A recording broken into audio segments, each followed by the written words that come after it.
All right, guys. So before I start this review of the last episode of Devil and Silver, which I have a lot to say about, but I am very pleased.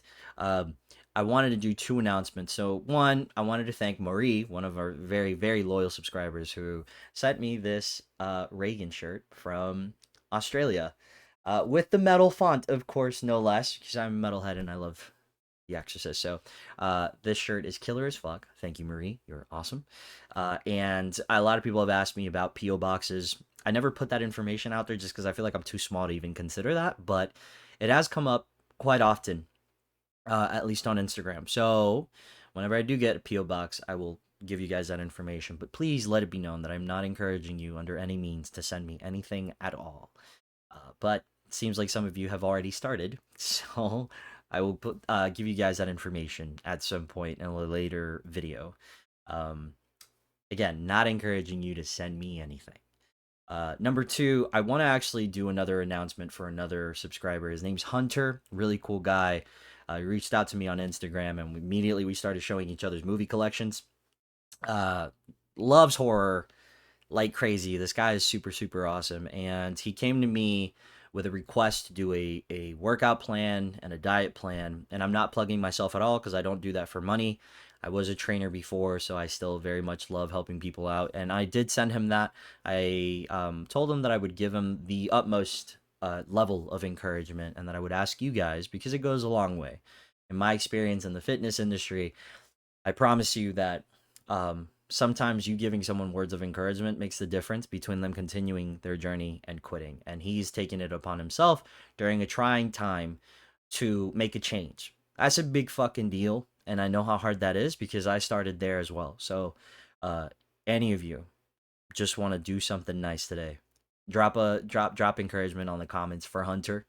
I will be checking in with him as the days go by and as the weeks go by, and I'm very active in making sure that he follows through. So, and again, I do that for any one of you if you guys come to me and need that.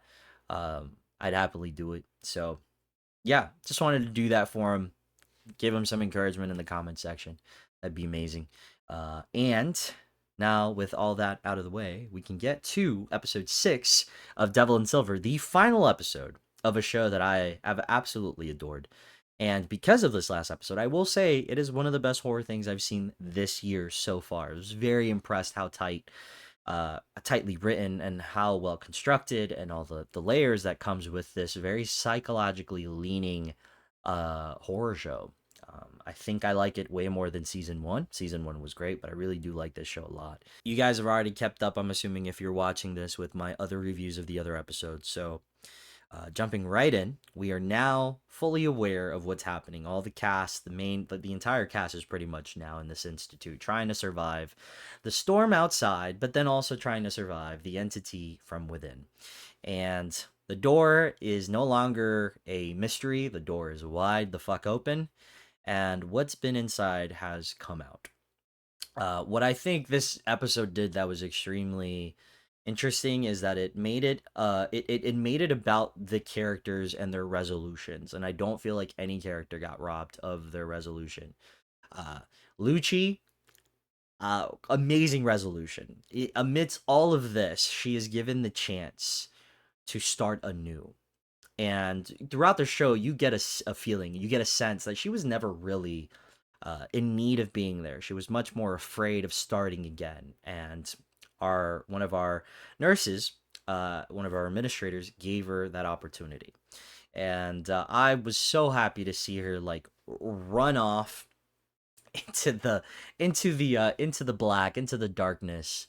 And we find her drawing in a museum, and I just love that she looked in that very moment like she was doing something that was grounding her in the real world, but she had just such a glow about her, you know? So, like, credit where credit's due. Like, the actress did such a good job portraying that sense of glee of, like, you know what, I'm not afraid of starting again, and that's exactly what I'm doing. It was such a nice thing to see after we got Dory and Coffee killed, or Kofi, or Kofi. It was nice to see someone make it out alive out of the main trio. I was so happy for her. That was just great. You know, nothing too complex. I think her story could have only gone one of two ways: make a sacrifice due to her loyalty towards Pepper or start anew. And for a little while, it seemed like she was gonna get it. I thought she was a little hot headed. She is very hot headed, actually. But she got that resolution. She got that happy ending, and that made me very happy. As far as the rest of the characters there, I was happy with Pepper's resolution. Pepper's resolution is one that was very deep and layered, yet very subtle in its delivery. So the fact that after everything goes down, and I'm obviously going to backtrack and talk about the big moments in this episode, but I want to get the resolutions out of the way first because those are the things that really impress me. When Pepper was finally out of the Institute, we find him at the end somewhere else in a halfway house where he is very much willing to share and be the first one to talk within a group of people within group therapy. He is the first one to talk. And I just thought that was such a great turnaround for a character that is very angry and been suppressing so much from the very beginning, from the guilt of abandoning his son, which we get more of in the end. This last little nail in the coffin, that full picture that we were missing, he provides it to us, why he holds this guilt. And it turns out that when his son Anthony's mother was in the hospital and he was fostered, he picked him up, took him to breakfast. The baby started crying, and then he realized, you know what, I don't think I'm cut out for this. And he dropped Anthony back at the foster home and left. And so he's been carrying that because it wasn't just like, oh, I didn't know. It was, no, I knew. I came and I saw you. And I feel like a child myself. I wasn't ready for it, so I dropped you off, and I've been living with that for my entire life. And I was like, damn, like what a way to bring closure to this character, is having him finally face the reality of his guilt. What they did that was really even more interesting and even uh, more impactful was that at the end, as he's talking to Anthony outside, and he's in the halfway house, but he's talking to Anthony at the outside, and they're having a conversation. They're finally having that heart to heart, like, listen, I need to tell you everything. As he's telling him the truth, and Anthony is clearly there listening and willing to hear him out, and willing to start something new, even if he's a man now. Like, the devil, still taking the shape of the director from the 60s, is next to him, next to Pepper, whispering as he's speaking to his son. And as he's whispering, you don't hear what the devil's saying, but clearly with his expressions, he's talking, he's aggressive.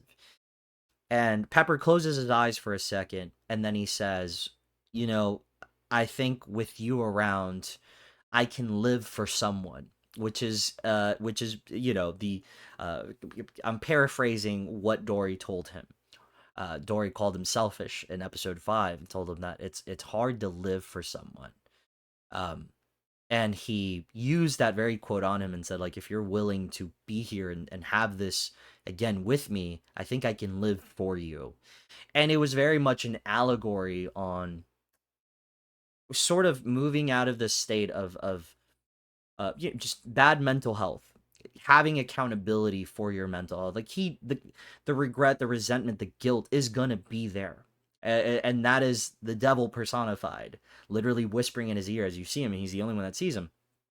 It's the devil personified, but him going, well, I can do this as long as I have you to live for, is so much a commentary on accountability, right? And also community, like surpassing these challenges and overcoming them through community and facing these things. So ultimately, he will hopefully be able to beat this thing by having that accountability. Because if you have accountability, the devil can't use your guilt against you. And I just thought that was such a nice, rounded way of not giving you an unhappy ending, but giving you a cautionary tale about mental health and mental awareness. Like, this show has so much more going for it than it had any fucking right to. Uh, and that really hit me to the core of my fucking being. Because talking to some of you, and then as well, I know the experiences that I've had, and I know the trials that I still deal with, and I know a lot of you as well. This is such a human story to tell through the eyes of a horror show, a series. Like, this is why horror is the best genre, because your literal guilt and your The things that you hold with resentment, those things can be personified as real creatures with real consequences, and it's just very true to form, uh, or something that has to do with enduring mental health, mental strife. It has just such a great execution and such a great message, because mental health doesn't just get better. You don't just suddenly wake up and go, I figured this out and now I'm never going to have depression or anxiety again. No, chances are those things will come back in certain variations at certain magnitudes, but it's your coping mechanisms that get better. And slowly but surely, you can acknowledge that they're there the way that he's acknowledging the devil's there, but he's still very active in trying to figure it out. That is the message, and fucking bravo, dude. You fucking, they did it. As far as everything else, the horror particularly, we do get the confrontation between Pepper and the devil before that end sequence, where the devil is really trying to say, like, hey, I want to take your body now. I can no longer have this body, because once this building goes down, that's it. But I want to have your body. Why? Because you were built with anger and resentment, and that's what's going to keep me alive. Further emphasizing the ending. And I thought that was really cool. It's very much a sort of war in your head kind of ending, but then while all that is happening, the crew is fighting this, the body itself that the devil is possessing. And so while Pepper's having this sort of neurological battle in this other realm, you have the people in the hospital actually confronting the thing they weren't willing to confront the entire time inside of the silver door. And the design was pretty cool. There's a lot of good practical use. The man rips his skin off, and you see like his bulging eyes, and it's just raw flesh, raw meat. Nothing crazy or anything to like write home about, but it was still cool, and it was practical, which was what impressed me, is that it looked cool. There's the scene with the skin ripping off was really cool. It was short lived, but it was cool. It was the weaker part of the entire show, simply because at that point, all bets are off. This is the end. So everything we've been building up towards, the anticipation, this is where you get your just rewards for your patience.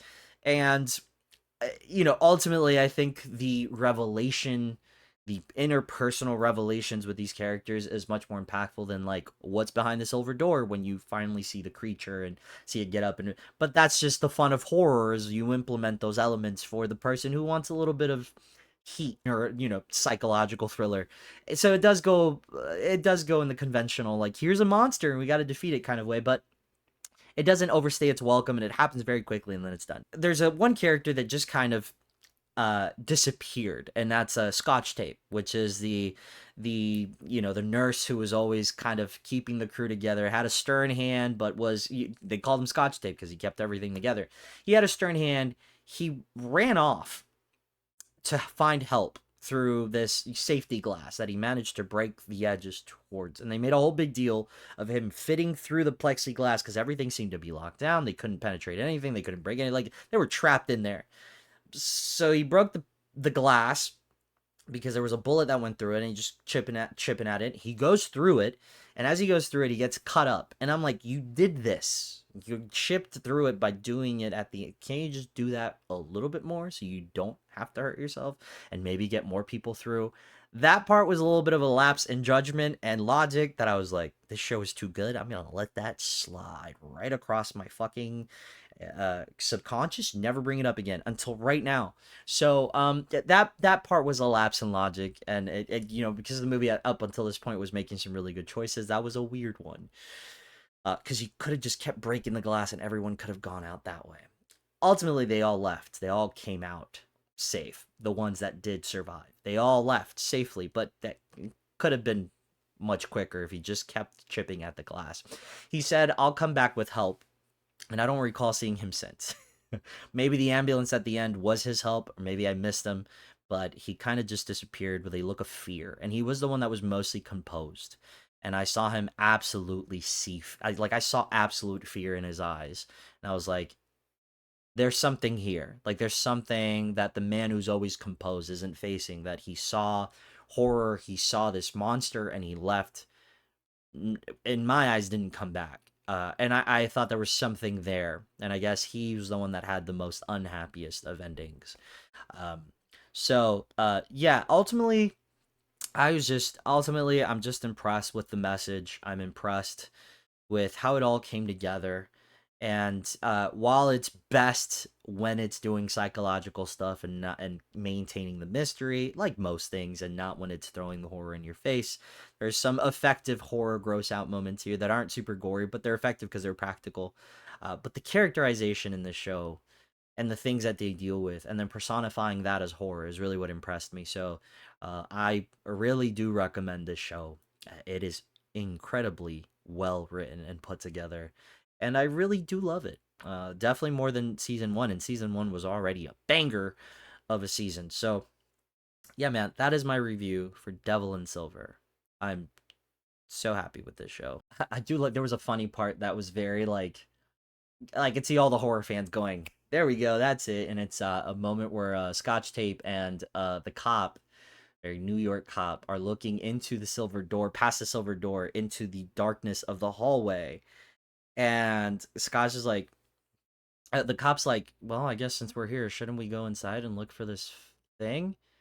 And Scotch Tape goes, "Nah, fuck that," and completely walks the opposite direction. And the cop, with a gun and all, goes, "Yeah, nah, fuck that," and leaves. And I just thought that was such a cool little fourth wall break, because like it's like in movies they do this. They go, "Shouldn't we?" And then they do it, and then they die. And it was just a really cool nudge to the audience of like, "Hey, we have an opportunity to do a very stupid decision, but we're not gonna make it. But we're gonna use it for laughs." And it got a chuckle out of me. So great humor too on this show. This show is very funny, and Dan Stevens' best role in my opinion. I really like him in this. So anyway, that's my review. We have wrapped up the arc. We are finished. We'll see what I review next in terms of TV shows. I guess you'll just have to wait. Anyway, thank you guys for showing up to another episode of me talking shit. I appreciate you. I adore you guys. And as always, I'll see you at the movies.